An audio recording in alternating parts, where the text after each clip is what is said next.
அனைவருக்கும் வணக்கம். நான் உங்கள் விஜே. இன்னைக்கு பார்க்க போறது என்னன்னா, தன்மதிப்பு தன்னம்பிக்கை ரெண்டுக்குள்ள வேறுபாடு என்னன்னு பார்ப்போம்.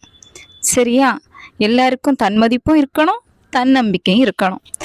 தன்மதிப்பு தன்னம்பிக்கை ரெண்டுமே ஒருவரது எண்ண ஓட்டத்தை தானே குறிக்கிறது. இதில் என்ன வேறுபாடு இருந்துவிடப் போகிறது என்று தானே நீங்கள் நினைக்கிறீர்கள்? மேலோட்டமாக பார்த்தால் அப்படித்தான் எண்ண தோன்றும். என்னை பற்றி நான் உயர்வான கருத்துக்களை கொண்டிருப்பதை தானே இரண்டு சொற்களுமே குறிக்கின்றன என்று எண்ணுவீர்கள். அப்படி இல்லை. ரெண்டுக்கும் நிறைய வேறுபாடு இருக்கிறது. ஒவ்வொருவருக்கும் தன்மதிப்பு கண்டிப்பாக இருக்கும். இது இல்லாமல் இருக்கக்கூடியவர்களை பார்க்க முடியாது. உங்களை நீங்களே கண்ணாடியில் பார்த்து கொண்டு விமர்சிப்பது போன்றது இது. இதிலும் மிகைப்படுத்துதல் இருக்கலாம். ஆனால் தன்மதிப்பு என்பது பிறவி குணமில்லை. உங்களை சுற்றிலும் உள்ளவர்களை பார்த்து நீங்கள் கற்றுக்கொள்வது, வளர்த்து கொள்வது. இதற்கு உங்கள் பெற்றோர் காரணமாக இருக்கலாம். உங்களுக்கு கல்வி கற்பிக்கும் ஆசிரியர்கள் காரணமாக அமையலாம். உங்கள் நண்பர்களால் இது விளையலாம். உறவினர்களால் ஏற்படலாம். இது வாழும் சூழலை வைத்து வருவது. ஆனால் தன்னம்பிக்கை என்பது அப்படி அல்ல. தன்னம்பிக்கை என்பது பணத்தை போன்றது. நீங்களே முயற்சி செய்து இதை தேடிக்கொள்ளலாம்.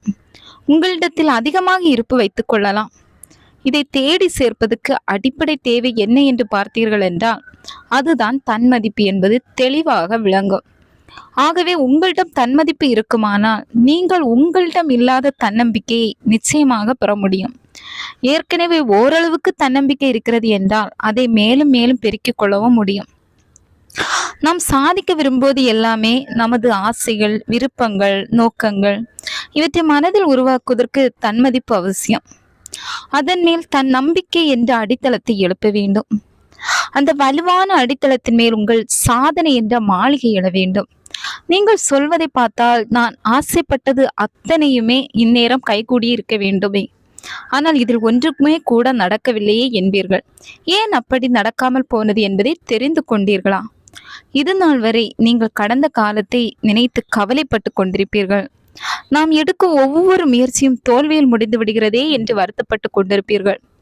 எதிர்காலம் உங்களுக்கு எதையென அள்ளி கொடுக்க போகிறது என்பதை பற்றி கண்டு கொள்ளாமலேயே கடந்த காலத்தை பற்றிய சதா எண்ணி எண்ணி குமைந்து கொண்டிருப்பீர்கள். இனிமேல் அப்படி நினைப்பதை ஒழியுங்கள். போனதெல்லாம் போகட்டும். இனிமேல் எல்லாமே வெற்றிதான் என்று நினையுங்கள். அப்படி நீங்கள் நினைப்பதன் மூலமே உங்கள் வாழ்க்கையில் எத்தனையோ மாற்றங்கள் கொண்டு வரலாம். எதுவும் உங்கள் நினைப்பின் அடிப்படையில் தான் இருக்கிறது.